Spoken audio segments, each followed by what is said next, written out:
Hello friends, नमस्कार। मैं हूं उमाकांत पंड्या। आज हम बात करेंगे त्रिकोणमितीय जो आपके अनुपात हैं उसको कैसे याद रखा जाए। हो सकता है आपने इसको याद रखने के लिए इसको रट लिया हो या किसी ट्रिक के माध्यम से आपने इसको याद कर लिया हो, पर मैं बिल्कुल ये नहीं चाहता कि आप किसी चीज को रटो। आप प्रत्येक बात को तर्कपूर्ण तरीके से याद रखिए। वो ज्ञान आपका अस्थायी भी होता है और आप इसको कभी भूल भी नहीं सकते। रटी हुई चीज आपको कभी भी धोखा दे सकती है। आप जैसे क्लास में कोई या किसी पेपर को यदि आप सॉल्व कर रहे हैं और आपको कह दिया साइन 45 डिग्री और आपको उस वक्त ये याद नहीं आ रहा कि 1/√2 है, आपको याद आ रहा कि 1/2 था या 1/√2 था, उस वक्त आप बड़ी दुविधा में फंस जाएंगे और इतनी सी बात याद न आने के कारण आपने पूरे सत्र पर जो मेहनत की है उस पर पानी फिर सकता है। तो मैं चाहता हूं आप इसको बहुत ही तर्कपूर्ण और लॉजिकल तरीके से याद रखें। हो सकता है इसको समझने में आपको टाइम अधिक लग सकता है और इसको लेकर के मैंने एक वीडियो अपलोड भी कर रखा है, पर थोड़ा उसमें समय अधिक है। हो सकता है आपने इसको ना देखा हो और देखा भी हो तो कहीं कहीं आपको थोड़े बहुत कहीं डाउट्स हुए। तो इसको लेकर के मैंने पुनः थोड़ा छोटा वीडियो और लॉजिकल तरीके से बात करके हम कैसे इस त्रिकोणमितीय अनुपात को याद कर सकते हैं, इसको लेकर के ये वीडियो बना रहा हूं। अब आप बड़ी शांति से, धैर्य से और अपना समय देकर के इसको यदि देख लिया तो आपको यहां थोड़ा समय अधिक लग सकता है, पर आप अपने जीवन में कभी नहीं भूलोगे कि आप इस त्रिकोणमितीय अनुपातों को कैसे ज्ञात करते हैं। अभी समझने में समय अधिक लग सकता है, जब आप इस बात को समझ जाओगे तो आप 1 मिनट से भी कम समय में इस त्रिकोणमितीय अनुपातों को लिख लोगे। तो अब इसको कैसे लिखते हैं वो देखिए। अब इसको देखने के लिए यहां देखिए, मैंने यहां पर 4 त्रिभुज बना रखे, 1 2 3 और 4। अब ये 4 त्रिभुज क्यों बना रखे? पहले त्रिभुज को देखिए, मुझे यहां पर जितने साइन कॉस टेन है उसके 0 डिग्री के मान लिखने। अब मैं आपको यहां समझाता हूं, ये 0 डिग्री यहां लिखा हुआ है। अब जहां पर डिग्री लिखा हुआ है यानी कि थीटा, ये 0 डिग्री यहां लिखा हुआ है यानी कि यहां थीटा है। हमें पता है थीटा जहां होता है उसको कहते हैं हम आधार। ये सामान्य सी बात तो आपको पता ही होगी। ये हो गया हमारा आधार और थीटा के सामने वाली भुजा ये क्या हो जाएगी? ये हो जाएगी हमारा लंब और इसमें से एक भुजा होती है हमारी 90 डिग्री की और इसके सामने वाली भुजा होगी हमारे पास में कर्ण। ये बहुत सामान्य सी बात है। ये तो आपको पता चलना ही चाहिए कि आधार कौन सा होगा और लंब कौन सा होगा।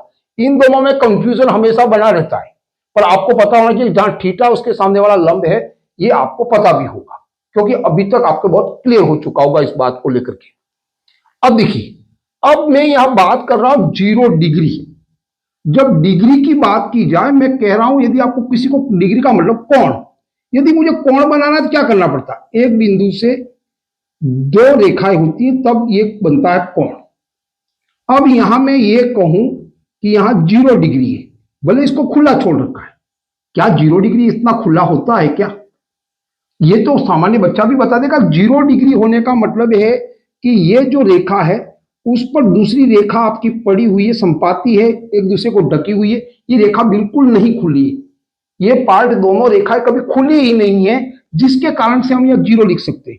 पर यहां देखने के लिए आपके पास में ये खुला हुआ दिख रहा है तो 0 डिग्री देखते ही आपको ये पता चल जाना चाहिए कि ये दोनों रेखाएं बिल्कुल ही ओपन नहीं है, तभी तो यहां 0 लिखा हुआ है।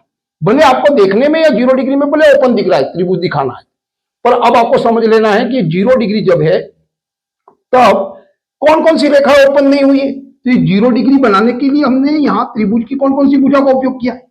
एक तो किया है मैंने कर्ण का, यहां से देखिए ये और ये दोनों मिलकर के ये 0 डिग्री बना रहा है और ये हो गया आपका आधार। ये दोनों मिलकर के यदि 0 डिग्री है यानी कि ये दोनों रेखाएं एक दूसरे पर संपाती हैं, कहने का मतलब एक दूसरे से ढकी हुई है। जब ये दोनों ढकी हुई है तो इसकी तो कोई बात ही नहीं है, लंब तो कभी बन ही नहीं सकता। ये खुलेगा तभी तो यहां लंब बनेगा। ये दोनों रेखाएं खुलेंगी तभी लंब बन सकता है। ये तो एक दूसरे बंद है तो लंब बना ही नहीं है। यहां लंब का अपना कोई अस्तित्व ही नहीं है। आशा करता हूं ये बात आपको समझ में आ गई होगी। जब इसका अस्तित्व नहीं है तो इसका अनुपात कितना होगा? लंब का हो जाएगा 0। यहां रेशियो मिल गया आपको जीरो, छोटा दिख रहा थोड़ा बड़ा बना, ये हो गया आपके पास में जीरो, क्योंकि ये दोनों ओपन हुई ही नहीं है, 0 डिग्री पे है, यानी कि कर्ण और आधार एक दूसरे पे हैं, तो लंब हो गया आपका जीरो। अब बताइए एक दूसरे पर है, यहां तक ये आधार है और इसी पर कर्ण पड़ा हुआ है, यानी कि ये वाली भुजा और ये वाली भुजा, कर्ण और आधार दोनों का माप कितना है, दोनों का समान है। यदि ये आधार 10 सेंटीमीटर है तो कर्ण भी 10 सेंटीमीटर है, ये 15 है तो ये भी 15 है।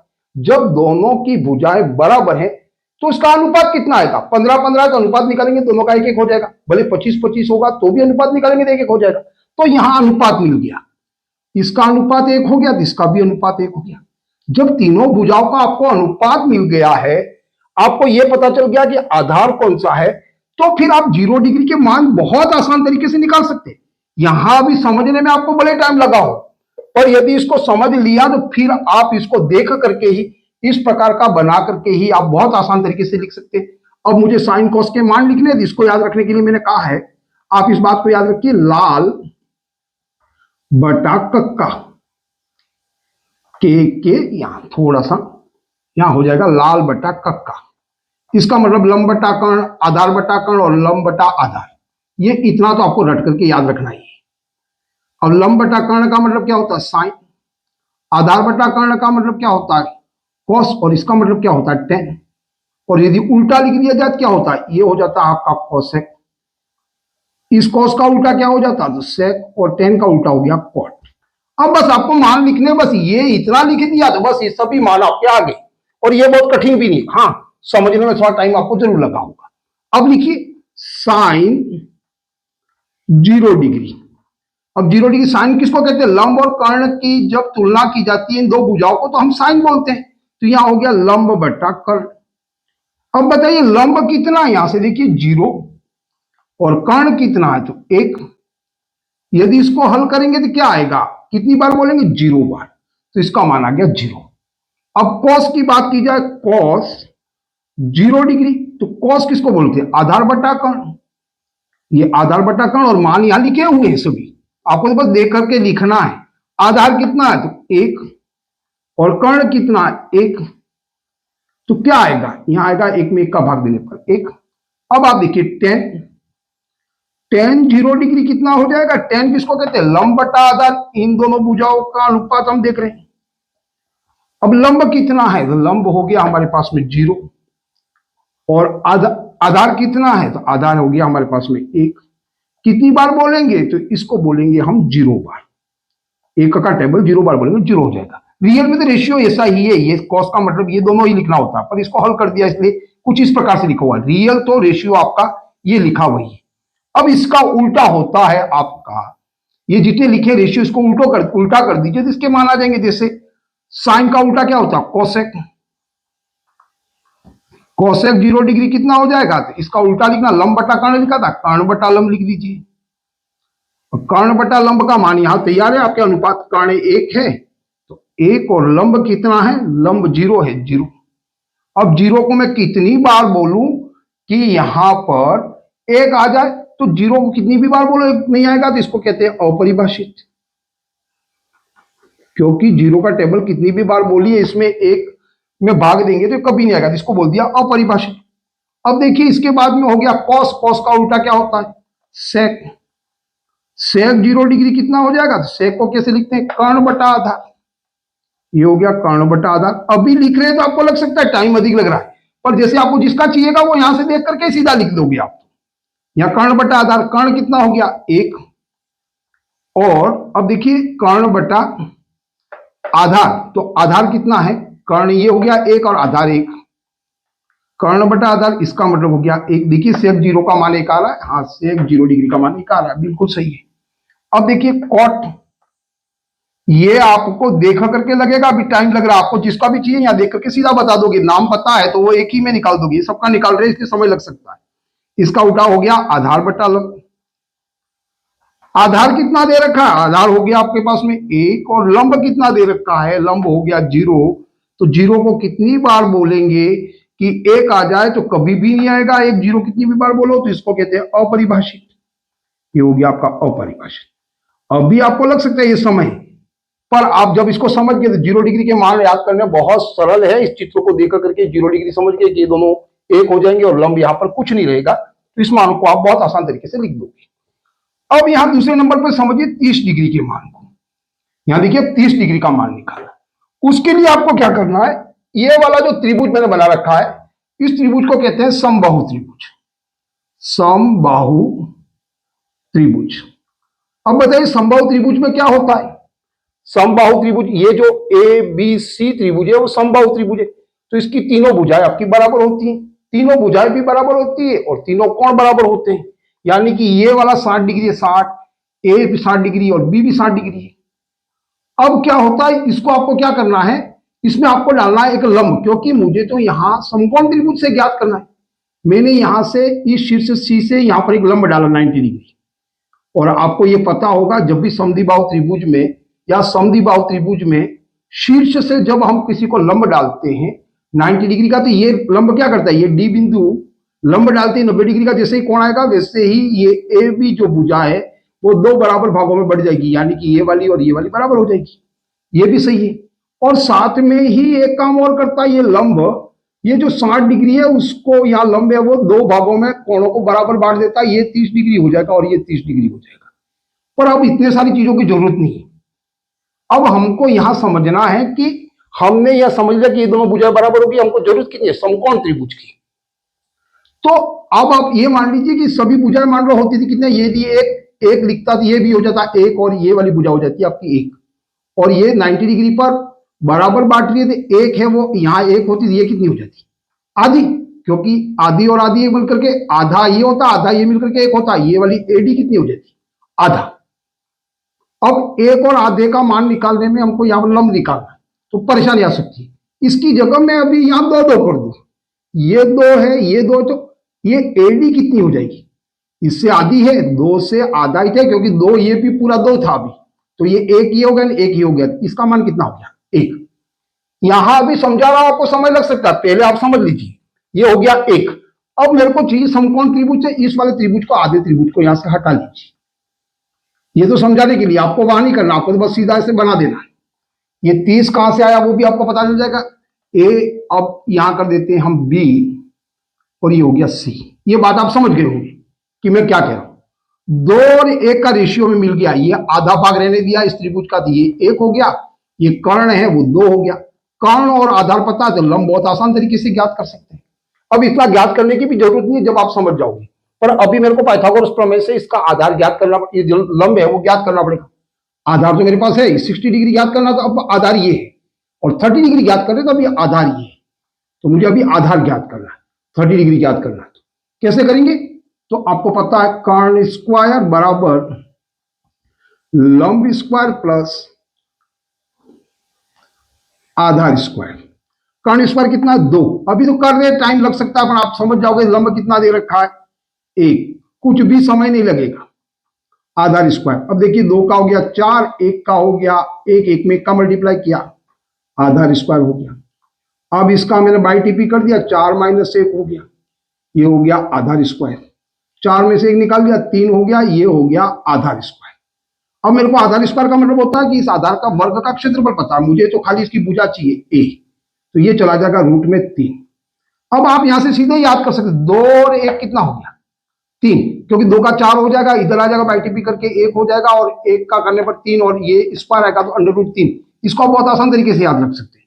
यहां मेरे पास में आ गया रूट 3, हमको यहां पर मिल गया। जैसे ही पाइथागोरस प्रमेय से हमें ये तीनों मान मिल गए, अब यहां पर 30 डिग्री और 60 डिग्री के मान बहुत आसान तरीके से ज्ञात कर सकते हैं। अब ये 30 डिग्री दे रखा है, जब मैं 30 डिग्री की बात करता हूं तब आधार ये हो जाएगा, बस इसको याद रखना, लंब ये हो गया और कर्ण ये हो गया, इस बात को आपको याद रखना है। अब देखिए मेरे को लिखना है साइन 30 डिग्री। साइन 30 डिग्री का मान कितना होता है, तो अब मुझे पता होना साइन किसको कहते हैं, लंब और कर्ण की तुलना करते हैं दोनों भुजाओं को, तब हम कहते हैं साइन। तो लंब कितना दे रखा है, लंब पता होना चाहिए, क्योंकि 30 डिग्री का निकाल दिया आधार है, लंब 1 है तो हो जाएगा लंब 1, और कर्ण कितना, कर्ण हो गया 2, तो ये हो गया 1/2। देखिए साइन 30 डिग्री का मान 1/2 आ रहा है। अभी आपको लग रहा होगा टाइम ज्यादा लग रहा है, 2 भी याद हो जाएगा आपको, क्योंकि दो भुजाओं की याद है, 1 याद आ जाएगा, और ये अंडर रूट 3 भी आपको याद आ जाएगा। अब देखिए कॉस, कॉस 30 डिग्री निकालना है आपको, तो अब कॉस किसको कहते हैं? आधार बटा कर्ण। ये हो गया आधार बटा कर्ण। अब इसमें आधार देखिए कितना, आधार है √3 और कर्ण कितना दे रखा है 2। तो आप देखिए √3/2 कॉस का मान आ गया 30 डिग्री का। इसी प्रकार से आप निकालिए tan 30 डिग्री। tan 30 डिग्री का मान कितना हो जाएगा? तो tan किसको कहते हैं? लंब बटा आधार की तुलना करते हैं दो भुजाओं का, लंब कितना है इसमें? तो लंब दे रखा हमें 1, लंब बटा आधार, लंब हो गया 1 और आधार कितना दे रखा है? √3। ये हो गया √3। tan 30 डिग्री का 1/√3 30 डिग्री का मान यहां दे रखा है, ये आ गया। और इसका जैसे ये उल्टा करते हैं तो कोसेक का मान आ जाता है।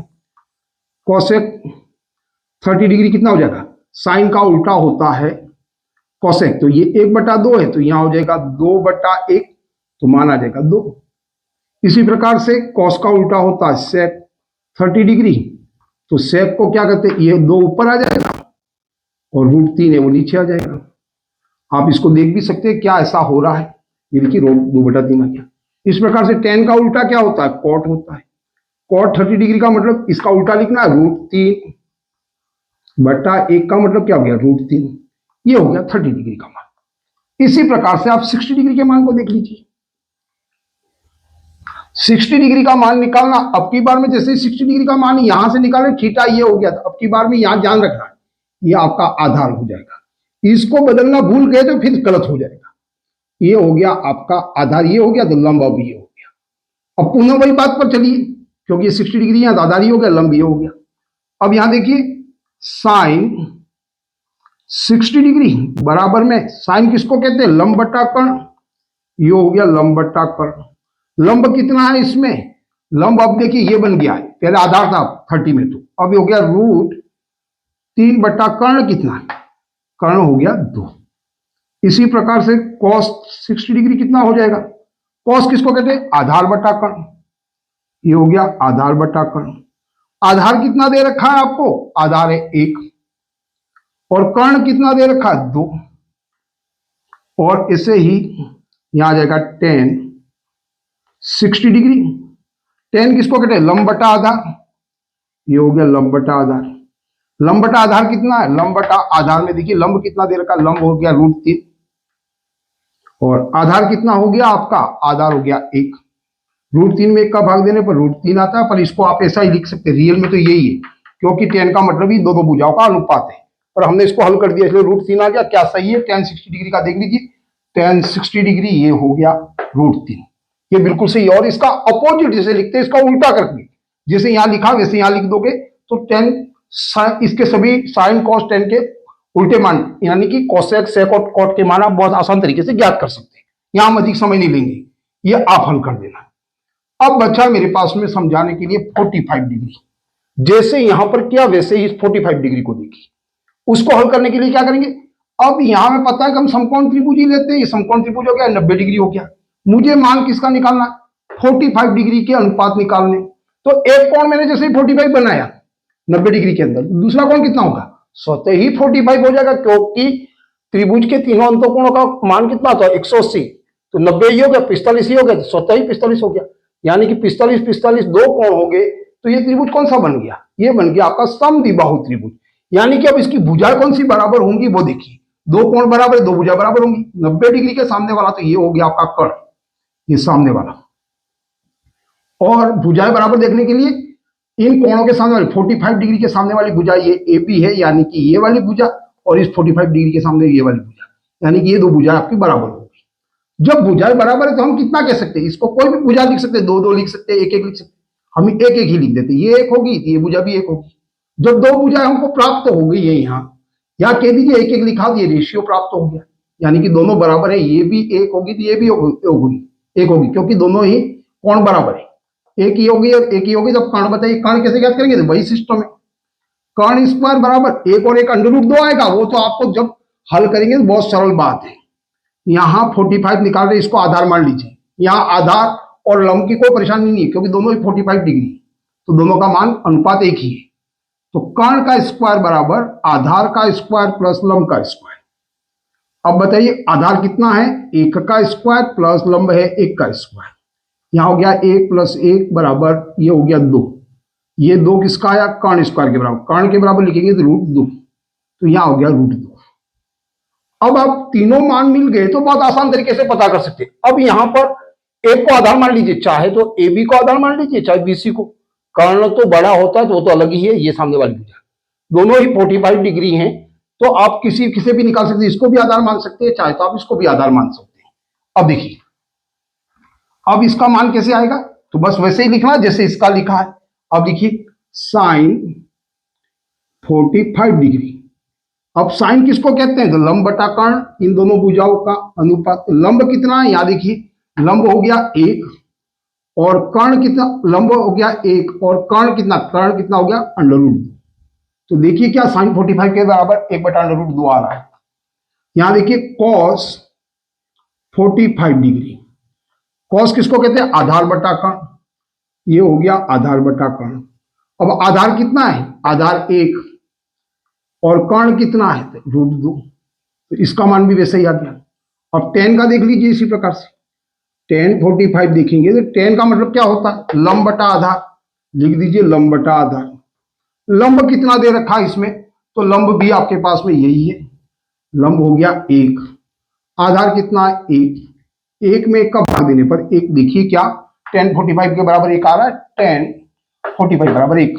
अब जब इसका अपोजिट उल्टा लिखोगे, साइन का उल्टा √2 ऊपर आ जाएगा, तो इसका कोसेक का √2 आ जाएगा, इसको भी लिखोगे कॉस का उल्टा सेक, सेक भी √2 हो जाएगा, और tan का कॉट लिखोगे तो 1/1 है, वो आ जाएगा 1, तो इसका कॉट का भी मान आपका 1 आ जाएगा। इसको आप बहुत आसान तरीके से ज्ञात कर सकते हैं। ये आपको पता चल गया 45 डिग्री का।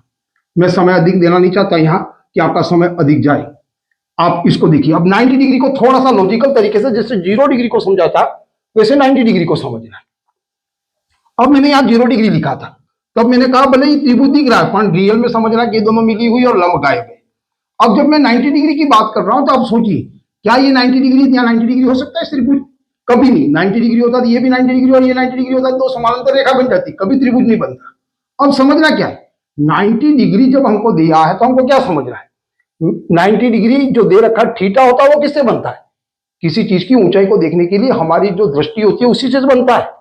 तो मैं 90 डिग्री दृष्टि कब बनेगी, जब मैं किसी वस्तु को ऊंचाई को देखना चाहता हूं और बिल्कुल इसके समीप चला जाऊं, बिल्कुल पास में चला जाकर के उस बिल्डिंग के नीचे जाकर के इसकी ऊंचाई देखूंगा, तो मेरी नजर है वो हमारे यहां पर बहुत बड़ी बात कर चुके हैं दूसरे वीडियो में कि 90 डिग्री का एंगल कैसे बनता है।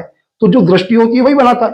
तो इस बिल्डिंग के नीचे आगे मान लो, ये मान लीजिए ए बी और सी, तो 90 डिग्री का एंगल कब बनेगा, 90 डिग्री यहां बनेगा ही नहीं, क्योंकि ऐसा करने पर ये समानांतर रेखा बन जाएगी। 90 डिग्री एंगल बनाने के लिए मैं बिल्कुल इसके नीचे आ जाऊंगा इस बिल्डिंग के, यानी कि यहां से यहां तक खिसक जाऊंगा, तो यहां से सीधा ऊपर देखूंगा तब भी 90 डिग्री का एंगल बनेगा।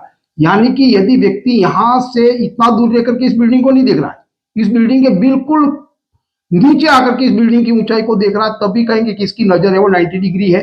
तो आप देखिए आधार था वो गायब हो गया, क्योंकि व्यक्ति अब यहां नहीं खड़ा है, व्यक्ति इस बिल्डिंग के बिल्कुल नीचे खड़ा है इस ऊंचाई को देखने के लिए। तो 90 डिग्री यहां बना, तो अब की बार में आपका जैसे यहां लंब शून्य हो गया था, जैसे ये दोनों एक के ऊपर थी, वैसे ही यहां आधार था, क्योंकि थीटा यहां रखा है तो थीटा आधार ये होगा। तो आपका आधार अब कितना हो गया, क्योंकि आधार यहां से 90 डिग्री जब लिखा तो व्यक्ति इस बिल्डिंग के नीचे आ गया, आधार आपका 0 हो गया। तो यहां से आपने एक रेशियो प्राप्त कर लिया 0। ये बात समझ गए होंगे, ये व्यक्ति यहां से यहां आ गया जिसकी वजह से आधार 0 हो गया। यहां से 90 डिग्री नहीं बन सकता, यहां आएगा तभी 90 डिग्री बनेगा, यानी कि आधार था वो 0 हो गया। अब देखिए जो कर्ण था आपका वो इसके ऊपर आ गया, किसके ऊपर आ गया, लंब के ऊपर। ये दोनों लंब और कर्ण दोनों ही अब संपाती हो गए, एक दूसरे को ढक लिया, जैसे 0 डिग्री पर इन दोनों ढक लिया था कर्ण और आधार ने। अब की बार में आपका कर्ण और लंब दोनों एक जैसे हो गए 90 डिग्री की बार, ये रेखा और रेखा एक दूसरे की संपाती होगी, यानी कि ये दोनों भुजा आपकी बराबर होगी, यानी कि दोनों एक दूसरे को टक रहे थे। ये इसका अनुपात 1 होगा तो इसका भी अनुपात 1 होगा। ये बात आशा करता हूं आपको समझ में आ गई होगी, क्योंकि 90 डिग्री यही बनेगा, यहां नहीं बनेगा। अब की बार में ये खुला या 90 डिग्री पे आने पर ये पार्ट खुला हुआ ही नहीं, क्योंकि व्यक्ति यहां से खिसक कर यहां आ गया तो आधार था वो 0 हो गया। आशा करता हूं आपको बात समझ में आ गई होगी। अब जैसे ये हो गया तो आप बस इसके रेशियो आपको मिल गए हैं, आप तुरंत ही इसके रेशियो लिख सकते हैं। अब लिखिए साइन 90 डिग्री, 0 1 और 1 कर दिया समझ करके, यहां से खिसक गया तो ये दोनों कर्ण और लंब एक हो गए, एक एक लिख दिया, और ये आधार गायब हो गया तो 0 हो गया। अब मान लिखने बाकी रहे, साइन का मतलब क्या होता है, लंब बटा कर्ण। आपने लिखा लंब बटा कर्ण। अब बताइए लंब कितना इसका, लंब हो गया 1, कर्ण कितना हो गया 1। लंब और कर्ण का 1 में 1 का भाग देने पर 1, देखिए साइन 90 डिग्री बराबर 1 आ गया। उसी प्रकार से आपका cos 90 डिग्री देखिए, cos 90 डिग्री का cos किसको कहते हैं, आधार बटा कर्ण, आधार बटा कर्ण। अब बताइए आधार कितना है, आधार 0 है, और कर्ण कितना 1 है। 1 को कितनी बार बोलेंगे, 0 आएगा तो 0 बार बोलने पर इसका मान 0 हो गया। वैसे ही tan 90 डिग्री का मान निकालना, tan किसको कहते हैं, लंब बटा आधार, ये हो गया लंब बटा आधार। अब यह बताइए लंब कितना है 1, और आधार कितना है, आधार 0। कितनी बार 0 बोलूं कि 1 आए, तो कितनी भी बार बोलो 1 नहीं आना, तो ये हो जाएगा अपरिभाषित। अब इसका अपोजिट लिख दोगे, साइन का उल्टा, इन रेशियो को उल्टा कर दोगे तो साइन का कोसेक मिल जाएगा, कॉस का आपको सेक मिल जाएगा, और tan का कॉट मिल जाएगा। यहां मैं अधिक समय नहीं लेना चाहता, आप भी समझदार हैं और इसको बहुत बेहतर तरीके से समझ गए होंगे।